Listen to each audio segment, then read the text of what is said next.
Visakha mayor పీఠంపై నెలకొన్న మహా suspense కు తెరపడింది. నెల రోజులుగా సాగుతున్న పొలిటికల్ డ్రామాకు ఎండ్ కార్డ్ పడింది. కూటమి ప్రభుత్వం జీవీఎంసీ మేయర్ పై పెట్టిన అవిశ్వాస తీర్మానం నెగ్గింది. దీంతో మేయర్ పీఠం కూటమి ప్రభుత్వ ఖాతాలో చేరింది. GVMC incharge commissioner collector Harendra Prasad అధ్యక్షతన కౌన్సిల్ ఇవాళ ప్రత్యేకంగా సమావేశమైంది. ఉదయం 11 గంటలకు కౌన్సిల్ సమావేశమైంది. ఈ సమావేశానికి 74 మంది కూటమి సభ్యులు హాజరయ్యారు. దీంతో అవిశ్వాస తీర్మానంపై ఓటింగ్ నిర్వహించారు. అవిశ్వాస తీర్మానానికి మద్దతుగా కూటమికి చెందిన 74 మంది సభ్యులు ఓటేశారు. దీంతో జీవీఎంసీ మేయర్ పీఠం కూటమి ప్రభుత్వ వశమైంది. మహావిశాఖ నగరపాలక సంస్థ మేయర్ గొలగాని హరి వెంకట కుమారి తన పదవిని కోల్పోయారు. దీంతో జీవీఎంసీపై కూటమి జెండా ఎగిరింది. కూటమి నేతలు త్వరలోనే కొత్త మేయర్, డిప్యూటీ మేయర్లను ఎన్నుకోనున్నారు. కార్పొరేటర్లతో సమావేశం నిర్వహించనున్నారు. గత నెలలో మేయర్ పై అవిశ్వాసం ప్రకటించిన తర్వాత జీవీఎంసీ రాజకీయం ఒక్కసారిగా వేడెక్కింది. వైసీపీ కూటమి నాయకులు తమ మద్దతుదారులను క్యాంపులకు తరలించారు. కూటమి కార్పొరేటర్లు మలేషియా వెళ్లగా వైసీపీ కార్పొరేటర్లు ముందుగా బెంగళూరు, అక్కడి నుంచి శ్రీలంక చేరుకున్నారు. కూటమి కార్పొరేటర్లు రాత్రి విమానాశ్రయానికి రాగా వారికి ఎమ్మెల్యేలు వెలగపూడి, వంశీకృష్ణ స్వాగతం పలికారు. హోటల్కు తరలించారు. అక్కడి నుంచి నేరుగా జీవీఎంసీ కౌన్సిల్ సమావేశానికి హాజరయ్యారు. ఓటింగ్ లో పాల్గొని అవిశ్వాస తీర్మానానికి మద్దతుగా ఓటేశారు. జీవీఎంసీకి 4 ఏళ్ల కిందట ఎన్నికలు జరిగాయి. అప్పుడు వైసీపీ నుంచి 59 మంది విజయం సాధించారు.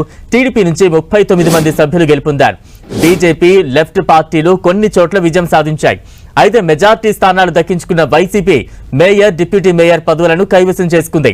గత అసెంబ్లీ ఎన్నికల్లో కూటమి ప్రభుత్వం అధికారంలోకి వచ్చాక దీంతో గ్రేటర్ విశాఖలో రాజకీయాలు వేగంగా మారిపోయాయి. వైసీపీకి చెందిన కార్పొరేటర్లు టీడీపీ, జనసేనలో చేరిపోయారు. దీంతో టీడీపీ బలం 39 నుంచి 48కి చేరింది.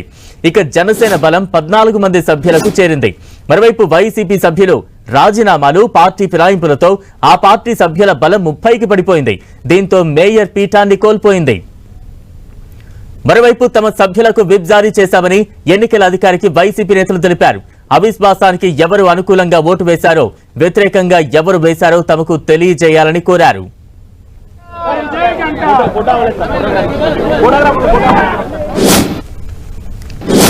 సమర్థవంతమైన మేయరు అలాగే మిగతా కార్పొరేటర్లు ఉంటే పరిపాలన ఎలా ఉంటుందో మేము చేసి చూపించబోతా ఉన్నాం.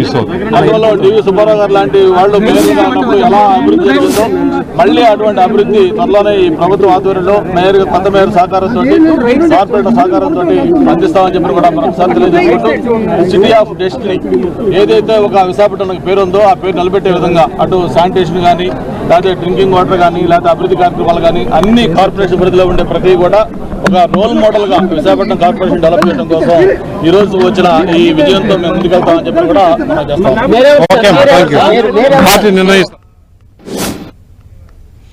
గత 4 ఏళ్లలో జీవీఎంసీ ఎన్నో దారుణాలు, అక్రమాలు జరిగాయని టీడీపీ ఎంపీ శ్రీ భరత్ ఆరోపించారు. తమ ఆలోచనలకు దగ్గరగా ఉన్న వారినే పార్టీలోకి తీసుకున్నామని చెప్పారు.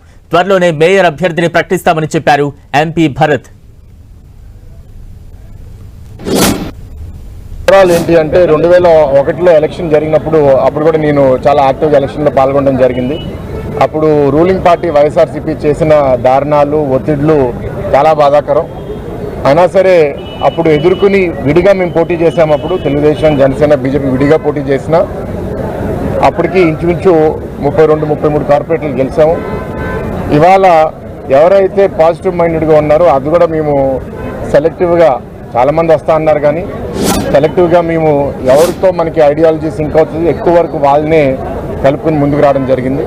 ఇప్పుడు ఇంకా 1 ఇయర్ టర్మ్ ఉంది కాబట్టి దాంట్లో బాగా జరిగి 26 ఎలక్షన్స్ కూడా సక్సెస్ఫుల్గా ఫేస్ అవుతామని చాలా బలంగా మేము అందరం నమ్ముతున్నాం.